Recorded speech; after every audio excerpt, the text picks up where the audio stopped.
Here is, I think, where people get confused with life insurance loans. They look at it as it's their own money they're borrowing, but they're not. People talk about life insurance, infinite banking. They say your money is growing, compounding, and you're only paying simple interest. I have never seen it. I'm going to say that it probably does not exist. Yeah. I even wrote this in my book. So here's like my acknowledgement of the mistake that I made. Why are you all in on whole life and so adamantly against index universal life as it relates to permanent life insurance? I could buy a whole life policy, borrow against it, and play in the marketplace. And that, to me, would be safer than using an indexed universal life policy. That's like probably the number one question I get is, Caleb, when should I use my policy? When we add the element of time, we can't use grade school math anymore. So now then our handheld calculator or whatever else just doesn't work anymore. Hey, I have the pleasure of inviting back a friend, Todd Langford, the founder of Truth Concepts.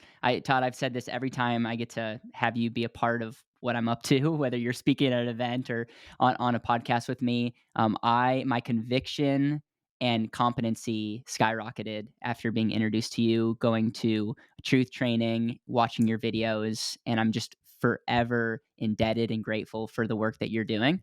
And I'm excited to have you on. We're going to be talking about all things life insurance, truth. We're going to be talking about compound interest, amortized interest, and simple interest. And if you're rolling your eyes, that's because you should be. And we're going to talk about that and all kinds of other things. But I just want to welcome you to the show and just see what's new with you in your world. Thanks. It's an honor to be here with you. Watching what you've done and your ability to go and push the truth out there it's amazing. And you're able to do it without stepping on toes and hurting people and getting us in a place. I think it's for all of us, the getting together and trying to seek truth. I think it's one of those things. It's almost like the horizon. There are pieces of it that we get, but we get new data. There was a time when, think about it for computers for just a minute. Everything when I started in the computer industry was all GIGO, right? It was garbage in, garbage out was the acronym. And it was this idea that only computers could only do whatever you programmed them to do. So it was just a regurgitation of something somebody had actually put in there. And then this idea of AI, well, that's impossible. That could never happen. And look where we are. So now then computers are starting to think for themselves a little bit. And so there's truths at certain points in time, but because of technology and other pieces, those can shift. Well, how do we know that happens unless we collaborate, unless we're really seeking what is the truth so that we can pull those extraneous pieces that maybe we didn't see them as being part of the puzzle or part of the formula that now become a critical piece. And so we always have to work with each other to keep seeking that horizon. Right? We as BetterWealth have served hundreds and thousands of people thanks to you. And that's the perfect example of what you're saying is the ripple effect and the collaboration is You're not on the front lines meeting with people day in and day out, but it's because of what you do that allow people like me and our company to be able to do that in a powerful way. And so thank you for that. And then the last thing I want to say is when it comes to humility, I think that's vital in the space. And we're going to be talking about a subject. We're going to talk about lots of things, but I want to get right to the point. And this is the point that a lot of people are making in the infinite banking world. I hear it in the velocity banking world, and I just hear it just out there when people are talking about mortgages. And it's this concept of compound interest, simple interest, and amortized interest. And let me just give the premise of this. What people will say, and I even wrote this in my book. So here's like my acknowledgement of the mistake that I made. And so it's not always meant to be misleading. But the concept is people are like, use the phrase that compound interest is better than amortized interest. And the point that they try to make is if you could compound at 4% and you look over 10, 15, 20, 30 years, your number is going to continue to grow. And it's a beautiful thing. And it's just math. And it's exponential.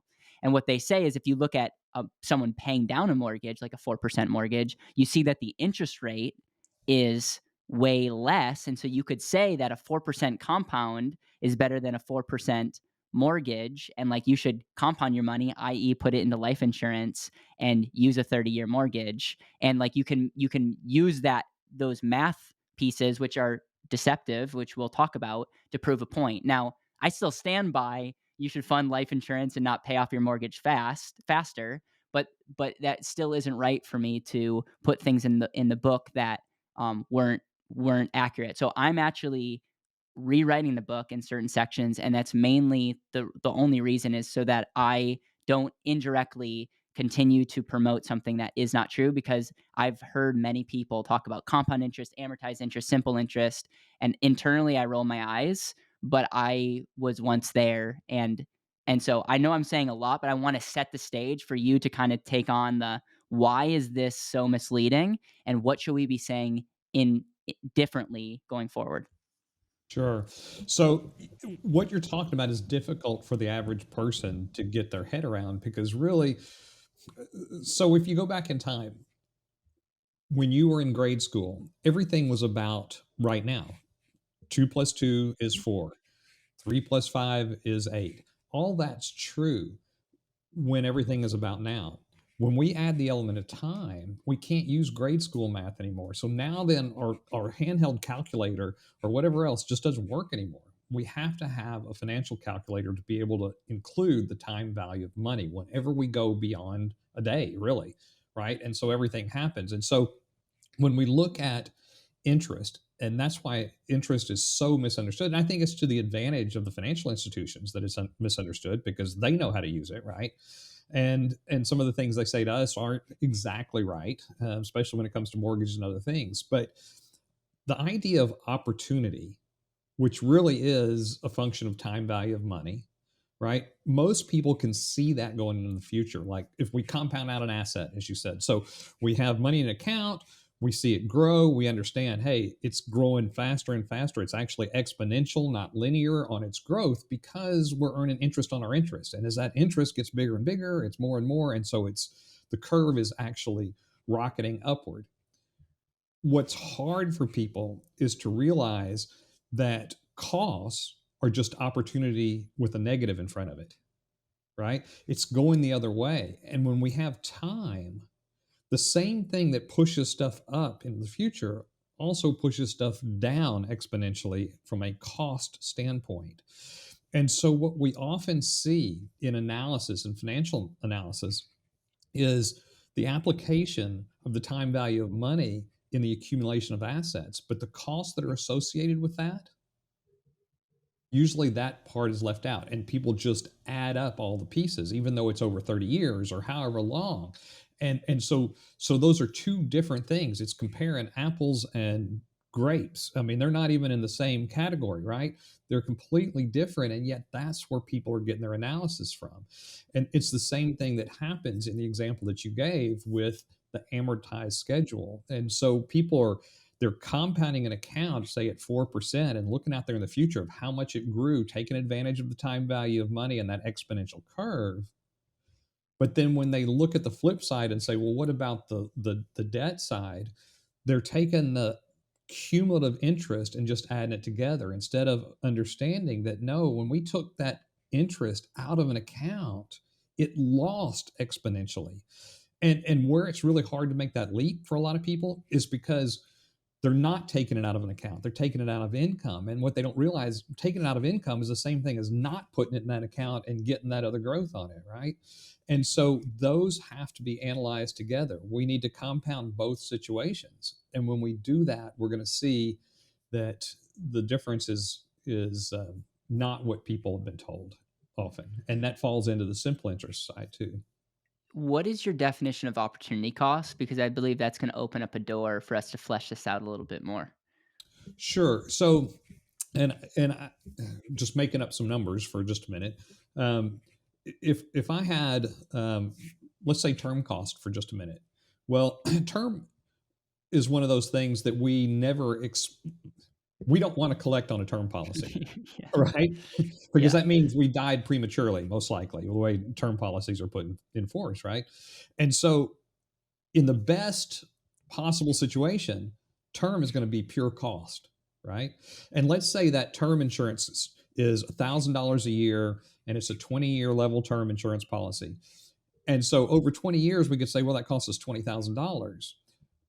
But the reality is, if we took that $1,000 a year out of an account, the account is going to be more than $20,000 less than what it would have been had we not pulled that out of there. Why? Because when the $1,000 came out, there was no interest on it earning the rest of the time frame. It didn't take advantage of that exponential curve. And so what happens is that's where opportunity comes in. And so we lost not just the $1,000 for each year of term insurance, but we lost the $1,000 plus the exponential curve on the interest that now we've also thrown away. And so the cost is much bigger than that. And in financial math, that has to be part of the equation to be accurate. Yep.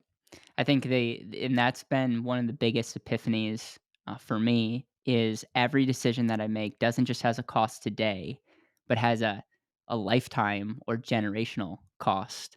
And I think it's just one of those things where if we take math out of it, how cool is it if you can just be thinking about the decisions you make today, the inputs that you make today, not only are going to affect you today, but will affect the next generation. And I think Sure. that there's some powerful concepts to that. But when it comes back to the math equation and going back to the mortgage example, on one hand, you're factoring in opportunity cost in the compounding section. You're saying if you had this money over here and it was compounding and you're adding everything up, you're assuming that it's compounding without interruption, and that's great. It's like there's nothing wrong with the math there.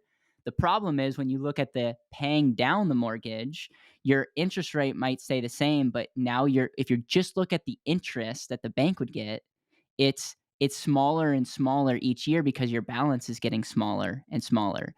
What we would have to add a separate account to that is earning an additional 4% or whatever assumed rate to recapture that 10, 15, 20, 30 years of growth, because if we don't, then we're not actually factoring in opportunity cost. So on one hand, you're factoring in opportunity cost, the other, you're not factoring in opportunity cost. That's why you're looking at apples and grapes.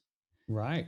And see, I think where it's easier to see, most people understand the impact of, say, netting an account when we're talking about taxes, and it's similar to that.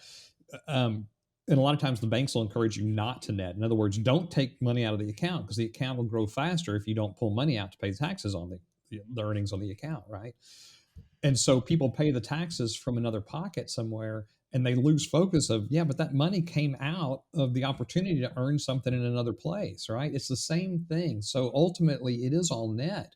But I think when you do that, when you take an account and you pull dollars out of it, you show that, you actually are able to see the impact of opportunity costs because it's going to show you that the differential between doing it and not doing it is way more than just the cumulative dollars. And that plays Yep. the same way on amortizations. And amortizations are an interesting thing with mortgages because, some of the language around um, mortgages has been this idea of you pay all the interest up front, right? And so people think that mortgages literally are structured in such a way that you pay all interest and then you pay principal on the back end. And that's not what happens. It's just a mathematical difference in the balance. It's all based on whatever the balance is. And you have a larger balance at the beginning of the mortgage. So, yes, a higher percentage of the payment is going to be interest, but not because of some magic structure inside of the mortgage, right? Or whatever loan it is. I'm gonna just hammer this. I have a couple different examples, but there's a common strategy out there. They pitch it like this magical thing, and it's just if you make an extra payment on your mortgage, or if you pay twice, two mortgage payments in 1 month, and you get to pay off your mortgage faster, and you just accelerate. And people pitch it to be like this like magical thing. Talk to me why there's nothing magical about that, and why they're also missing opportunity cost in their equation. Yeah, and you nailed it. It's missing the opportunity side. See, all they're doing is adding more money to the payment. Yes, it will pay it off faster. All of that is true, and you're going to have less money to put towards investments or whatever, or savings or anything else on the other side, which may be okay. If we're just putting it in a place that's earning 0%, from a pure mathematical standpoint, maybe it makes sense to go that route. I would argue that there are better places to do that. But the point is, it all looks great because people say this is magic. You paid the mortgage off in 10 years rather than 30 years. Yeah, but you put 3 times as much money in it up front. So Yep. it's just a function of what's going to happen. You're paying down principal, so you have less interest that's being charged. But again, you have less money on your side. And if you're not accounting for it, that time value of money, that opportunity, then it looks like it's free. Like, right? I just paid it off without any effort Yep. on my part early. Yep. I'm gonna give one more example, and I'm hammering this because I'm on TikTok a lot more than you, Todd. I see a lot, all right? And I see this over and over again, and I think we just need to set the record straight. What I hear a lot is when people talk about life insurance, infinite banking, they say your money's growing compounding, and you're only paying simple interest. Yeah. And I get what they're saying because it's an interest only loan.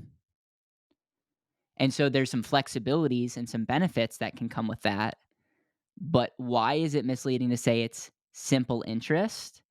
Because what I've learned from you is everything compounds, and with that, share that, and then if you could, then could we talk about the benefit of an interest only flexible loan versus not? Like I think we need to acknowledge some of the benefits, but this concept of you saying you get compound interest but you only pay simple interest is something again that I've fallen victim to. Like I've shared things have come out of my mouth that have said that in the past, and I get why people are saying it, but I also think it's totally wrong and misleading. Sure. So, and again, it comes down to interest rates, and it's a little hard for people to understand. But here's the basics of what simple interest supposedly is. So, simple interest is this idea that you're paying interest, but you don't pay interest on your interest. Okay. I I have never seen such a loan ever, where any leftover interest was not charged interest on as the loan goes forward. I'm not going to say that it's impossible that there's nothing out there that is that. I have never seen it. I'm going to say that it probably does not exist yet. Okay. So here is, I think, where people get confused with life insurance loans. So 0.5%, let's do it this way. Let's say we've got a 6% annual loan. If that meant the compounding period was every month, if it was 0.5% a month, that's more than 6%. Okay. So 0.5% a month would end up actually being more than 6%. But if you added 0.5% 12 times, that's 6%. And so people will look at that and say, well, if I'm charged 0.5% a month, that's 6%. But it's not. And on your bank, anytime you take out a loan, I would encourage you to look at the APR page, right? Yep. The bank has to put out an annual percentage rate page, and it will be less than this, or sorry, it will be more than the sum of the payments, of the monthly payments.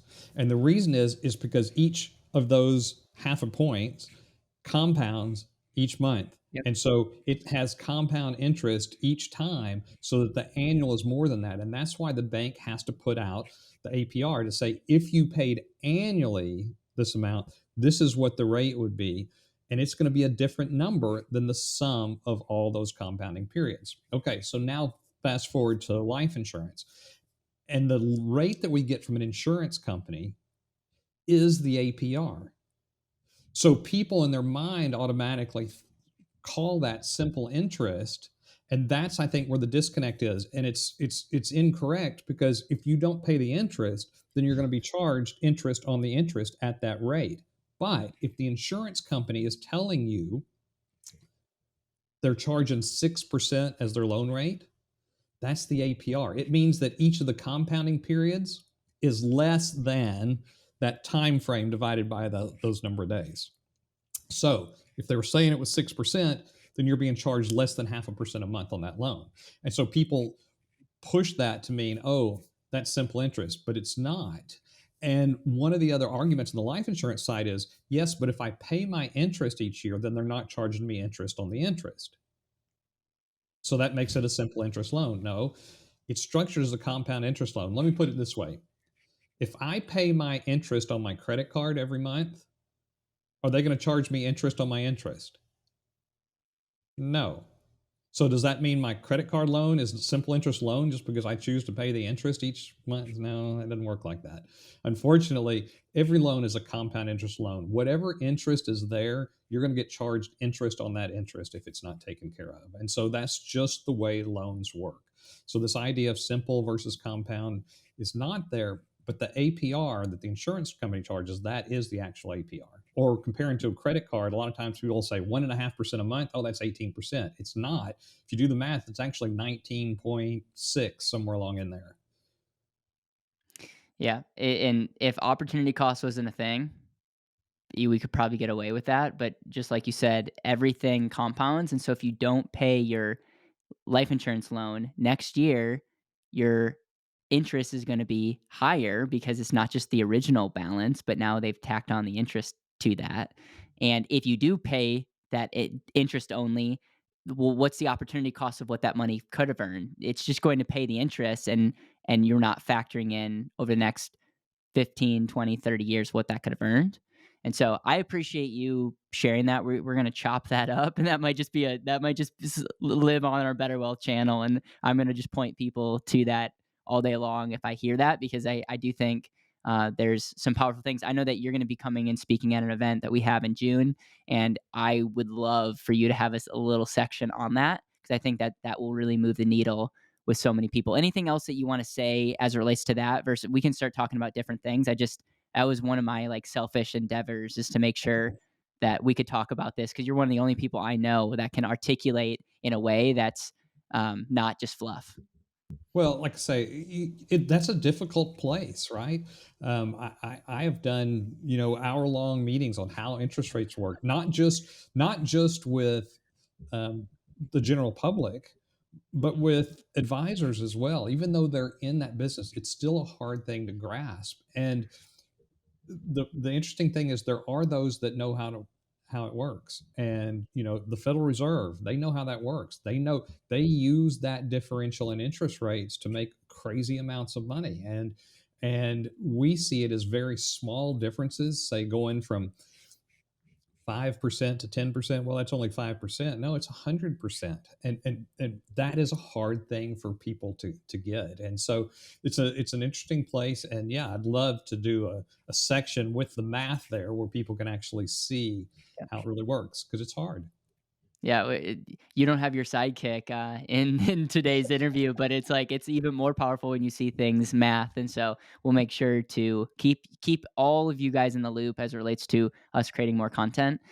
Question for you, and it has to do with, you have a section that, again, is a mind blowing when I learned it, about how banks make money and Right. markup on money. And the example I'll use is if the bank is charging 1% to paying for high yield savings accounts, and then they're loaning your money out at 4%, what kind of rate of return are they getting on that money? And it's like, their investment is not the $100 that I deposited. Their investment is the $1 that they had to pay me that year to control my money. And now they and they loan out my money to you, and you pay back 4%. And so they made a 300% return on that equation. That was really big for me. And you made a point there. You're like, that's why, in your belief, interest rates have to stay low.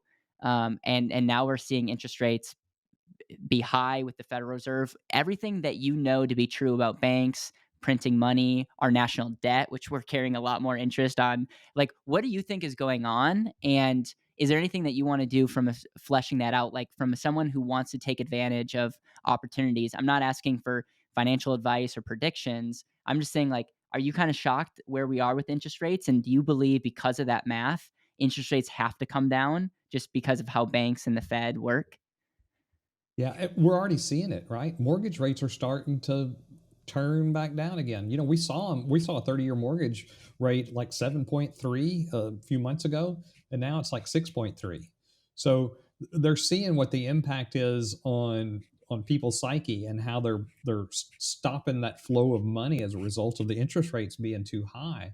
Because what happens on the bank side, to maintain the kind of profits they have to really widen that spread. And so it's a lot easier. Like the example that you gave, most people, when they hear, oh, the bank's paying you 1, and they're subletting that money out to somebody else at 4, they're making 3%, right? Just the difference between 1 and 4. And people are okay with that.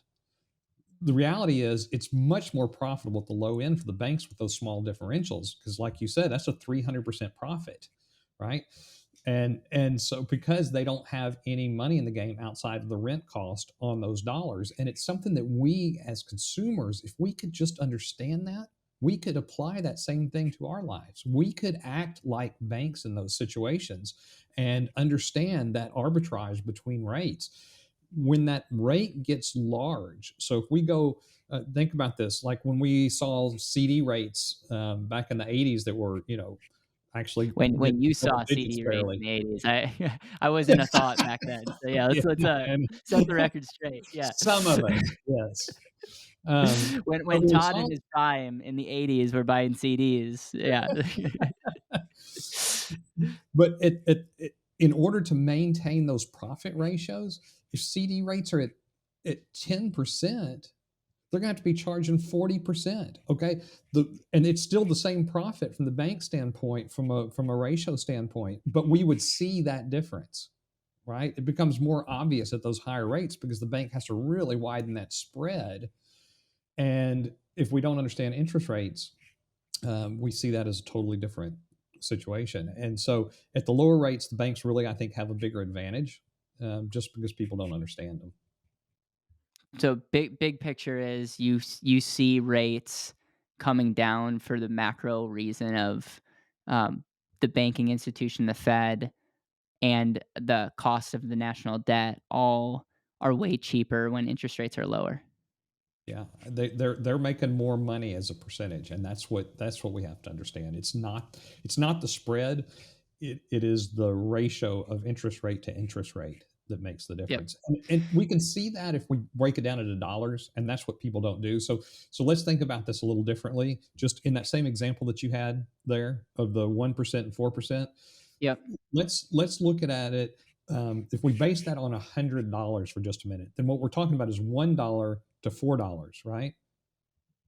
So the bank can rent my money for $1. They rent my $100 for $1 and sublet it to you for um, $104. Basically, is what you end up paying back. So from the bank standpoint, they invested $1 to get $4.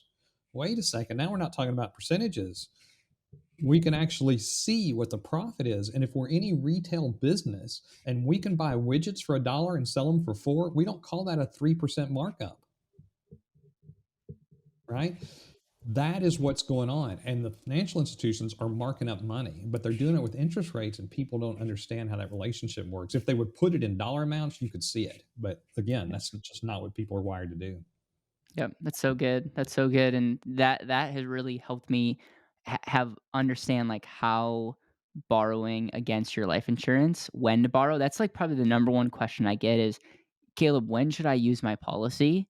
And it's actually such a simple question to answer, but it's sometimes so simple it can be confusing, and then I confuse it even more because not everyone's threshold should be the same. But the idea is if it costs me, and I don't know if I got this from you or if I made this up. So I'm not taking credit for something that I may have learned from you, but I just called it control cost. Maybe this is something that you've talked about. And it's I like don't think so. if the bank's cost of control in that example is 1% or $1, if I'm using money from a credit union or using money from my insurance company or borrowing money from my parents, whatever the cost, whatever the interest rate is essentially the cost of me to control that capital.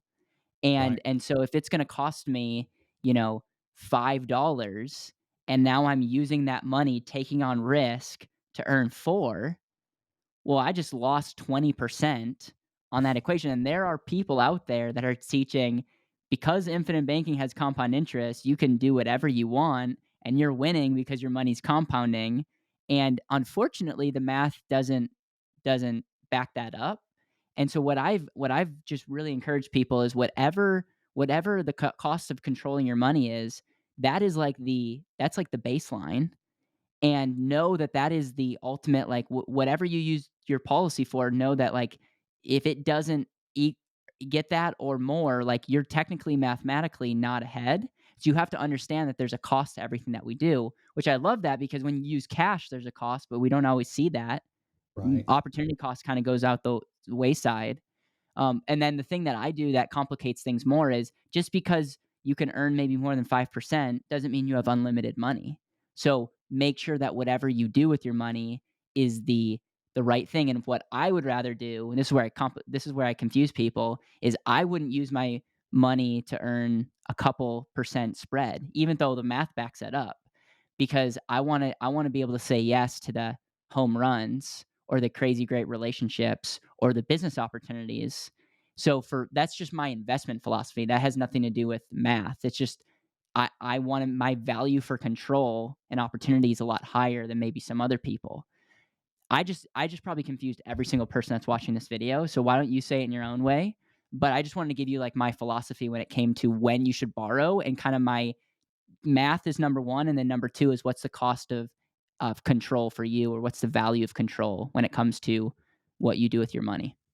Sure. So this is a great subject because there there's a difference between the pure math or the pure economics and the real world, right? And that's really kind of what you're speaking to here. And I think if we don't understand the pure economics, then it's difficult to make that next step of the real world. So we need to start there. We may violate the pure economics just from for a comfort level or other things, and that's okay as long as we understand that decision we're making, right? And so, um, as an example, if from a pure economic standpoint, we really want to go to the cheapest money. Pure economics. That's all I'm talking about. I'm not talking about trying to destroy the Fed or, any other philosophical pieces. But if it's pure economics, it's going to be go to the cheapest money. If my insurance company is charging me 5 and I can get it from the bank at 4, that is a win over going to the life insurance company, right? It's going to be the cheapest place. There's no magic in the loan being at the insurance company instead of being elsewhere from a mathematical standpoint. Now, there may be some other differences, and we'll go into that. But from a pure economic standpoint, it's always going to be the cheapest interest rates. So at the last truth training that we did, a good friend, Gary Pinkerton, he brought up a great analogy. So are you familiar with the game Uno, the card game? Yeah. Yes. Very familiar. Yeah. Okay. So with Uno, just briefly going over the rules, whatever you're trying to get rid of all the cards in your hand, right? And that's the goal. And each time you play, there's a number and a color on your cards, right? And whatever's up on the pile, let's say there's a blue 6 that's up, and you have a 4 in your hand, you could play the 4, or you had a blue 2, you could play the blue card on top of there, and you're trying to get rid of cards. If you can't play from your hand, you have to draw one. So now you've got an extra card in your hand. There's an exception to that, and that is the wild card. The wild card can play on any other card, and you get to determine what the color is for the next person, right? So you get to declare it. All right. Life insurance is that wild card. When I'm in a situation where my bank is willing to loan me money and I take that side of it, I always have that wild card hanging out there. But if I use that wild card in situations where the bank would have done it, and now I'm in a situation where the bank won't do it, I've put myself in a risk standpoint. Even if the bank is charging me more, depending on the situation, I may use the bank's money first because I know I have that wild card hanging out there. Something we talk about in prosperity economics. It's funny. We have two principles that seem opposite: the principle of certainty and the principle of uncertainty. And you say, well, those are just opposites of each other, but they're really not. And the idea here is certainty is boring, right? It is boring, boring, boring. And people like excitement in their life. They like uncertainty. They get on roller coasters, right? But what happens is when we have that certainty asset, that wild card, that life insurance cash value that we can always access, it unlocks the uncertainty and makes those uncertainty things that we do more certain. They turn it into opportunity instead of gambling. And we were talking earlier, and this idea of, well, if I put money in real estate and I put everything in there and it works out, I hit a home run. But what if it doesn't? Okay, well, I've got trouble. And are there likely things that are going to change when we introduce time?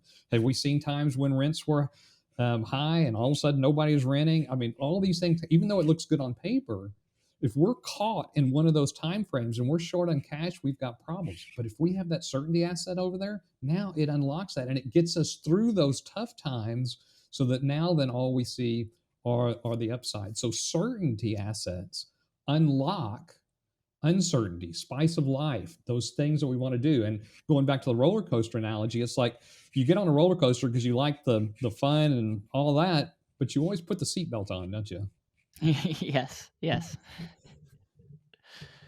That's this is really really good, and I appreciate the Uno example. We actually play a game called Spicy Uno, which is Uno but just throw out the rules and add a bunch of spicy rules to it.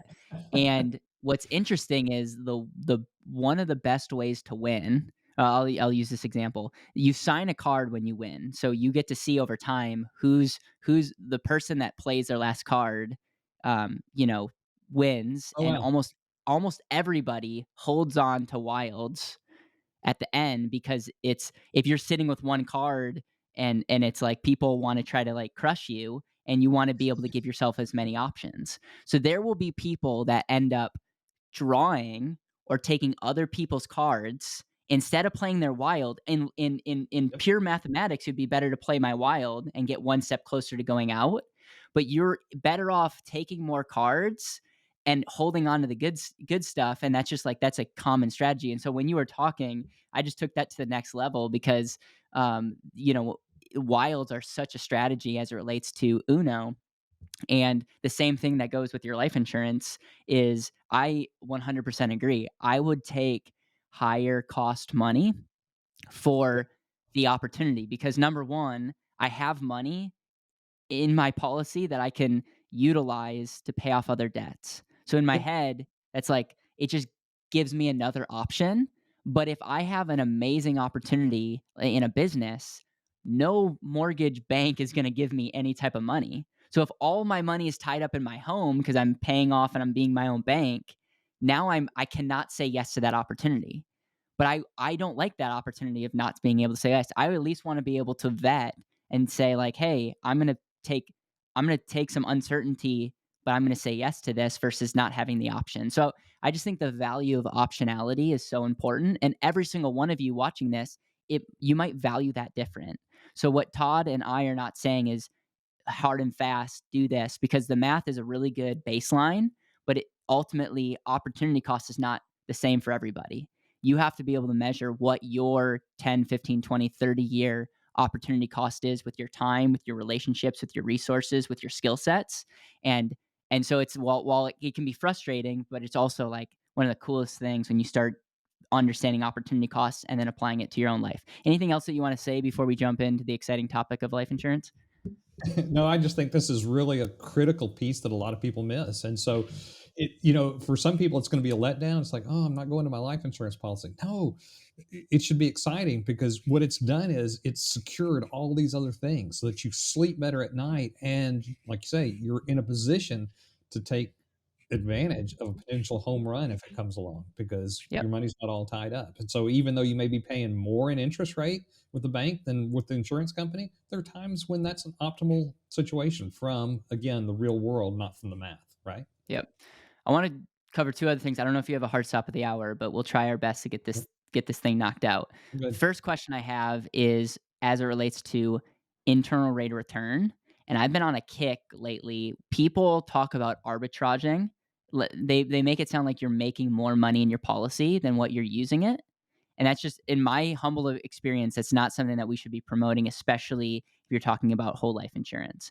So I want to talk about internal rate of return and the hard truth there. But then I also want to stretch our brains and say, okay, if we factor in other factors, like the fact that life insurance, when set up and used properly, grows tax deferred and can be used tax free and gets passed on income tax free. And when we look at other things like it comes with an increasing death benefit, whereas in a different scenario, you would have to pay for that. And you have things like chronic illness riders, and you have other things like privacy and other areas. My question to you is, can we walk through a scenario where we could say that life insurance gets an equivalent to an 8, 9, 10%, And can we say that while also saying you don't get arbitrage when you look at the pure math? So I'm kind of setting you up with a complicated set, but I really believe like this when I learned from you probably helped me understand life insurance better than anything else that you talk about. You use the funding calculator to kind of walk through this concept, but for me there's epiphanies that happen, and it grew my conviction for a boring whole life insurance because of certainty, but because I ultimately understood internal rate of return and I valued it way greater than whatever the illustration showed me. Wow, that's a bunch of stuff, and so I'm going to go through and and try to. I think where I want to start with is explaining what internal rate of return is, and just seeing. Um, so work on this piece. But the cool thing about internal rate of return is it applies opportunity cost automatically. And so what's cool about internal rate of return is you can actually compare two different assets and their growth that even have different cash flows. But the IRR will tell you what the return is based on what you've put in with opportunity associated with it. Okay. And so the way internal rate of return works behind the scenes is the computer actually takes all the cash flows and what the end future value is, and it calculates, okay, what happens if I apply 2% to all that? Oh, nope, it was short on the money out there on the end. Okay, let's apply 3%. Oh, that's more than that. Okay, let's apply 2.5. And it works on that until it finds a number that is level for all those payments, ins and outs, to get to whatever the future value, which might be zero or it might be a large number. And that's the way internal rate of return works. It's always looking for a level amount, not just in the first year or somewhere in between. So even though the earnings across the time frame may have had ups and downs and everything else, the IRR finds out basically what rate level every single year would get you to that end goal with those cash flows. So it really is a levelizer if you can understand that. This is the downside of it. It's hard to understand when we look at it with a life insurance policy. In fact, I encourage a lot of times for advisors, don't put that on your illustration because you're going to confuse the client unless you spend a lot of time explaining to the client. And why? Because you're going to see negative annual rates of return up front, and then as the policy goes on in time, you're going to see higher returns than what the IRR is showing. And the reason for that is, again, the IRR is looking for a number that solves for every year being the same. So if we have low numbers, negative returns on the front, then the policy annually has to earn higher than that IRR number on the back end so that it has the equivalent of earning a certain number all the way through. And that's a hard thing for people to get their head around, because what they see is when they look at an IRR, well, the IRR in the first year is minus 50%, but the IRR in the, say, seventh year is 1%. Well, I had 8 years before I ever get positive. Well, but when you get positive, you got positive for every single year prior to that too. It's the equivalent of earning that the whole time frame. And so that's what we have to keep in our mind as far as IRR goes. And so it's an important piece to see. When we look at IRR and the true IRR on a life insurance policy, and think about it from the insurance company standpoint. And we're talking about mutual life insurance companies, right? Where basically the policy owners are owners of the company as well in some portion, and they deserve a dividend from the profits of that insurance company. If the insurance company is charging less on money that you're taking out of there than they're paying you, then the insurance company is not going to stay in business. Well, they do it in volume. No, that still won't work, right? So they have to earn more than what they're paying out. And so when we look at it from the standpoint of a loan, and I think this is where people forget, because they look at it as it's their own money they're borrowing, but they're not. Their life insurance policy is just collateral. And so it's put up as collateral, which is why the life insurance policy cash value still gets a dividend. it still gets paid a dividend because you didn't take it out. You borrowed money from the insurance company. Well, when you borrow money from the insurance company, they had to take it out of the pool of money that they're doing their investments with. And that would impact all of the other policyholders if they had less money in there to earn dividends. So, what does the insurance company do? They charge interest, which needs to be at least whatever they're earning in their portfolio. And that's got to be more, or the earnings, the charge, sorry, on the loan has to be more than what they're crediting you in dividends. It's the only way that that will work overall, and that's what they're doing. So the idea of arbitrage, it really there might be certain time frames when that happens, but I Yeah. think it's the separation, and people are trying to look at comparing their cash growth to their loan growth, and I would encourage people to separate those two out completely. And what I mean by that is we've got a safe liquid asset in the form of life insurance cash value, right?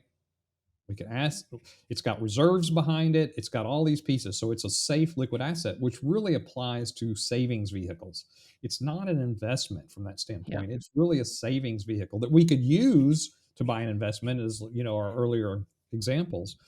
But when we look at it from that standpoint, that's where the comparison needs to make. What is the growth in here compared to other like assets? Checking account, money market, CDs, those kind of things, right? And so it's certainly better than that, and we don't have to pay tax on it annually, and there's no management fee on that piece. That number that we get from the insurance company, from the IRR, is net of all of that stuff, right? And so we're looking at a pretty substantial number even at that point in time. When we look at the loan shouldn't be compared to what we're earning any more than a loan we have at the bank. We compare that against our Exactly. savings account, right? It's compared to other options to get money. That's what we need to be comparing it about against, not against the cash that's in there. Those are two separate issues. I Yeah. beautifully said. I mean, you took a impossible question with like 10 questions in it, and really appreciate how your brain works. I want to use an example, and this is an example of an illustration that I ran for, a 36-year-old. And so this is just for illustration purposes only. I'm not saying that every company is a little bit different, but it had an internal rate of return at the end of 30 years at 4.5, Okay. which is a great internal rate of return, especially over a year ago. As interest Yeah. rates rise, we might see things. This might be more common, it might not be. The point is, what you're saying is that's like it's earning 4.5% every single year, even including the beginning years where if you look on an illustration, it looks red. It's not that it's finally earning, it's assuming that you're earning that every single year. That's correct? That's correct. So how can it do that? That means in that 30th year, it's earning way more than 4.5%, so that it's the equivalent of 4.5 every year, even those negative years. Right. So right there, if we just compare it to like assets, and again, this was ran over a year ago. And so what other savings accounts, high yield savings accounts, they wouldn't be over 30 years, even if we compared today and we actually said, what does the next 30 years look like? Whole life insurance, when set up and used properly, will trounce those rates of return. I think everyone would agree there. But the reality is we're not even comparing apples to apples, because if you're comparing it to a high yield savings account, you're there's certain things that you have to pay, like i.e. taxes. So the high yield savings account, what would the high yield savings account have to earn if you had to pay taxes? And this, I'm getting this exactly from you. I think the and asset came exactly from you, because you've talked about this as an and, as an and, as an and. But using your math at 30% at a 4.5% internal rate of return, now you're looking at something over 6.4% that you have to make every single year just to keep up with the boring old life insurance. And it's because in the life insurance policy, it's already factoring in that it's a tax-free rate of return, whereas in a different asset, you have to factor in taxes. Anything that, did I butcher that? How do we say No, that no, that in a was good. I would adjust your language a little bit. It's a tax deferred asset. The way it's really classified, life insurance is tax deferred, but it becomes tax free if we die with it at the end, and it pays into our heirs. So we have some some tax strategy around it, but it is considered really tax deferred as far as the asset, but we're not paying tax on it annually. So yes, you're right on track. And that's where that comparison needs to be, is when we look at all those pieces, but there's another piece there, right? Do we get other things with the life insurance policy? Yes. Like a death benefit, right? Yep. That if Yep. we went the savings account route, we'd have to buy term insurance to protect our family. So now then that's an additional cost that if we saw what happened if we took term premiums out of that other asset, now then you're pushing up the return to who knows, 7 plus on what you'd have to earn just to keep up with the life insurance. Not to beat it, but just to keep up with it. Yeah. And then I think a lot. Oh, go ahead. Oh no, go. You go. You go. I was just going to say, and then what a lot of people say is, well, okay, so I can't do that with the savings account, but I can do that in the market. But understand, if now we shift to the market, now you got to add management fees in there. So if you're adding 2 points to a management fee, now you're having to earn, somewhere around 9% every single year just to keep up, and you're going to lose the death benefit because that term insurance is going to run out versus the whole life being in place your whole life. And so, that keeps going in that direction. But is there something else you want to say on that subject Yeah, I before I mean, I go just into ran the? for this example, and again, this is just for an Sure. example, educational purpose only. A 4.5% internal rate of return when you factor in a 30% tax, a 1% fee, and then I just looked at the cost of insurance that the person would have to pay in term over those 30 years, Right. and we're looking at a 10.69% every single year. And so the point that I'm trying to make and you're making is we're not saying that whole life insurance earns almost 11%. That would be incorrect and would be misleading if I said that. But what I am saying is if we actually compare this apples to apples to a like asset, this is a more accurate number just when we're comparing the rate of return to other like assets. Right. It's not that the life insurance is earning that, but what you are saying is you would have to earn that in a like asset to compete to keep up with it, right? That's And correct. and so here's what's interesting about that 10.69, is that what you said was the Yep. number? Okay. So at 10.69, some people would even say at that 10.69, well, the S&P's average 12, so let's forget about the safe liquid aspect of it. I'm going to hold it for the long term, so the ups and downs aren't going to hurt me. I can do 12% every year, so that beats the 10.69. This is the part that's left out of that conversation. What people remember is the S&P, the best of the best. And if we look at like Dow Bar, we see that that's not what really people are doing, but everybody wants to talk about it. But there's another component that's even more detrimental to that account and that is that people carry bonds to balance that fund for the ups and downs on the equity side, but they don't put that into the equation. And so, looking at a 12, just rough numbers. If we thought we could do 12% in the S&P all the way through and we were doing a 50-50 split between bonds and at 4% and that 12%, then what we're doing is somewhere around 8% overall. So that weight of those bonds that we have to support the equity side actually makes 12% turn into 8%. And the life insurance policy is outrunning that. And we're not saying that life insurance should be compared to investments. It shouldn't. It's a savings vehicle, right?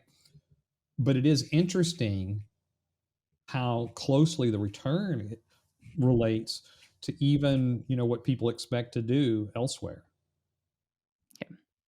I think that's well said. And the another way to say this is you can utilize your policy to put money in the market if you have so much confidence in the S&P. And if that's the thing that you decide that you want to put your money into, there's a world where you could put money into life insurance and get all the benefits that life insurance gives you and have the right to be able to go and have that money compound. And as long as you're earning more than what you're paying the insurance company for the right to borrow their money, you technically on paper are ahead. Any thoughts on that, or would you caution people to do that, or what do you see the pros and cons of doing You know, something I like that? I, I think there's some pieces out there. So Garrett Gunderson, one of his talks is about investor DNA. And I think that's an important piece. What we're talking about is the pure math in this, but if investing in the market isn't part of who you are, Yep. it's not a good idea any more than real estate or anything else. It needs to be something that's part of your DNA to make those decisions. But I think that's a critical point is think about those two examples. If we have the life insurance that's doing that great rate of return, we can still put money in the market or real estate or somewhere else because we have access to that cash. If instead we start with an or asset, the real estate or mutual funds or whatever else, that's one dimensional on those other assets. So how do we get to those funds? We don't know what the market's going to be. You could argue, well, we could liquidate that and go buy something else. But what if it's in a time during that average, the market's down? Well, you certainly wouldn't want to do it then. And Yeah. so by doing it the other way around, not only do we get that great return over time, but we're in that and position of taking advantage of opportunities that come along or get us through emergencies that come along. And the emergency side is important, going back to a black swan idea. How many people made money when we saw the crashes in 08 and 09? The people that were holding on to cash Yep. and were able to buy in those time frames, they made out like bandits. You hear about all the destruction that happened. There were a lot of people hung out to dry. Why? Because they didn't have that and asset. They didn't have that wild card out there to get them through that time. Yeah. I think our friend Gary Gunnarsson said it well. Money didn't vanish; it transferred. You're right. It's like That's it's perfect. really Yeah. gets you start thinking about, 2008 was a horrible time for not everybody. Some people look back on those times and are very fond, and it's and R. Nelson Nash talks about this concept of the golden rule. I think it's well said. It's those who have the gold make the rules. Right. And I think another way to say it. Do you have time for one more question, or do we need to wrap this up? Certainly. I'm good. So last thing, I want to have you back on, you and Kim on, and we can talk about distribution. I think there's some really cool things that you're working on, and really being able to articulate the future. I know you guys don't like the word retirement. I use it because that's the thing that most people think of. Sure. But like in the future cash flow planning, whatnot. I would love to have you on and us do like a boring old case study, but I know our audience will eat that up with the math. So that's an invite. Would love to make that happen. But what I want to ask you is around index universal life and whole life, and there's a big debate going on in the world, and lots of people that have very passionate views on either side. And I think you have a very definite unemotional point that it can be made when it comes to should you use whole life or index universal life and the pros and cons. And I would love to just have you share your perspective. You're not a spring chicken. This is not your first year in the industry. You've seen a lot. And like you've seen cycles. And we're also not selling life insurance as a sexy investment.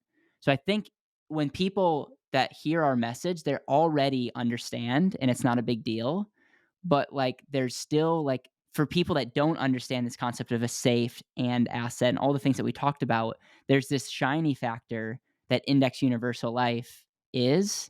And there's a lot of people that are flocking to it to sell it and they would say invest in it. And I just want to hear from you why that could be damaging. And if we took a step back, why are you all in on whole life and so adamantly against index universal life as it relates to permanent life insurance?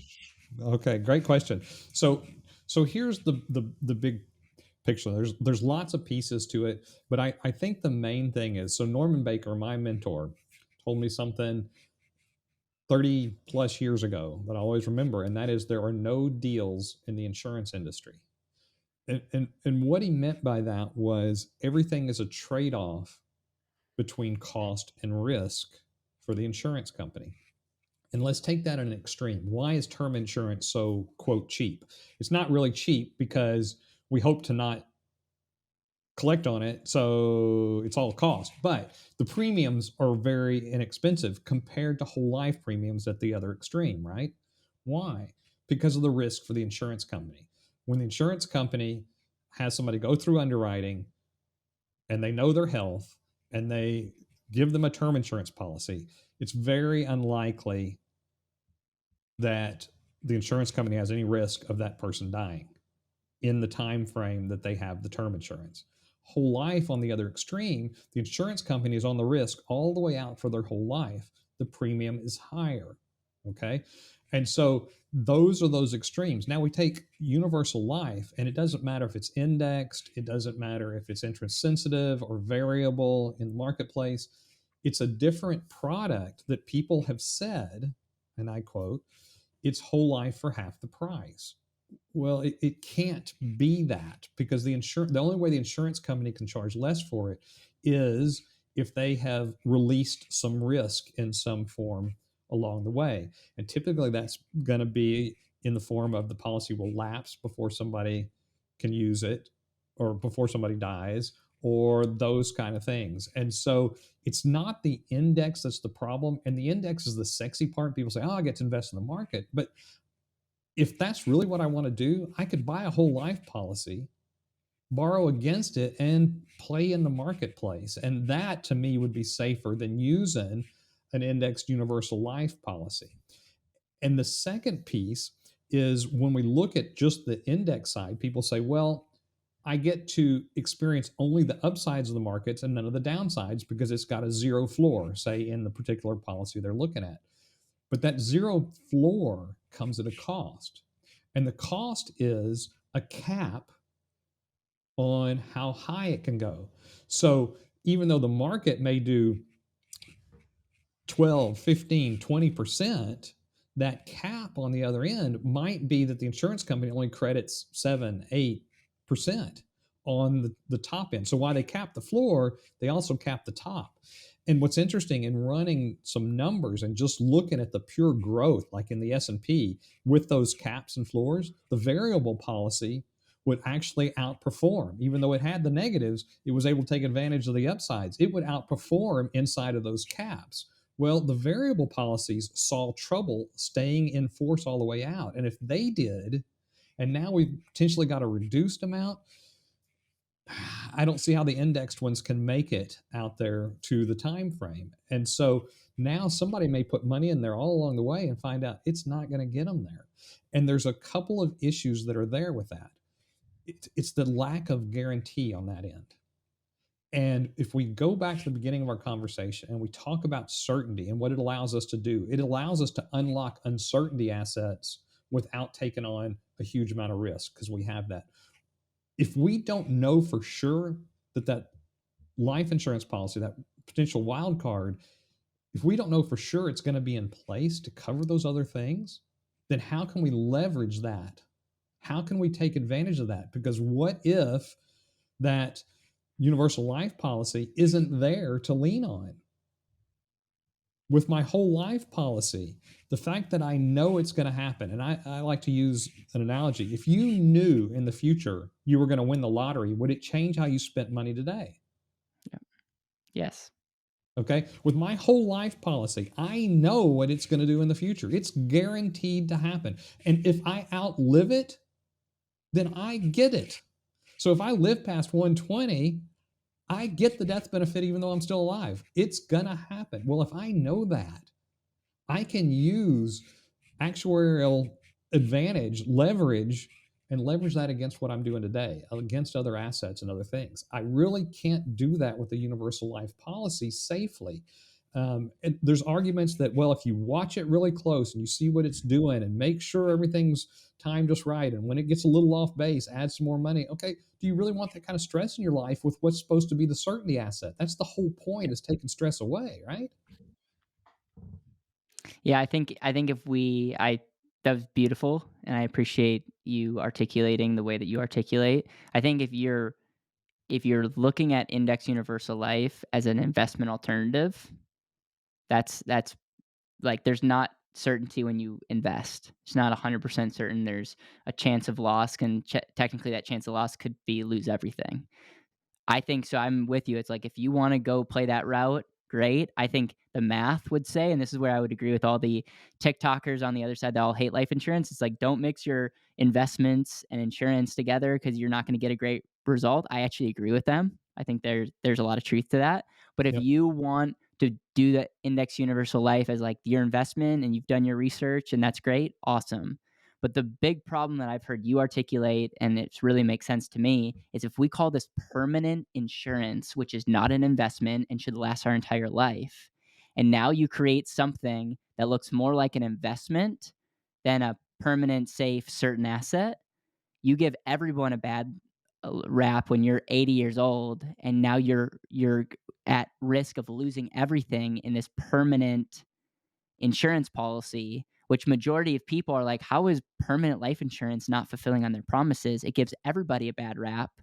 Whereas in reality, they hijacked the benefits of permanent life insurance and tried to soup it up to be something that would get more people to invest or pour money into it. And so I don't know, like I just appreciate the way that you articulate things because for everything that you laid out, that's why would you want to create a foundation of something that maybe has a little bit more upside, but also could freaking collapse? You can't build a foundation. You can't build a building on a 50-50 foundation. Like we wouldn't want to stay there. Yeah. Well, it's interesting. I asked a question, and I asked the wrong question at your last event last summer, right? And my question was, what does permanent mean to you? And it was with somebody who was supporting the universal life side. And they gave me the technical answer, which was correct. And that is the reason it's classified as permanent is because it's guaranteed renewal as long as you have enough premium to put into it, right? So as long as you can pay the premium, then you don't have to reapply for it. You don't have to go through underwriting. Term insurance, on the other hand, like 30-year term insurance, you'd have to go through underwriting again to reinstate it, right? So that's why they call it permanent. My question should have been, what does the public think permanent means? And what public thinks permanent means is it's going to be there forever. And that cannot be said for universal life. And that's where the problem is. And you probably, because of your age, haven't been on phone calls. We've had people, because of just being out in the marketplace, some people say, oh, we'll call them and see. This just couldn't be true. Somebody, literally, we've had several of these, maybe husband and wife, husband's in the hospital, the wife is calling on the phone, literally saying, my husband is in the hospital. We do not know if he's going to get out or not. I just got a notice from the insurance company and they're telling me this universal life policy is going to lapse tomorrow. It's supposed to be permanent. Can they really do that? Even we didn't sell it, and we have to deliver the bad news and say, I'm really sorry. I know that what your agent probably implied was that it was guaranteed to be there from now on, and the truth is, it's not if you live too long. That's tough. Yeah.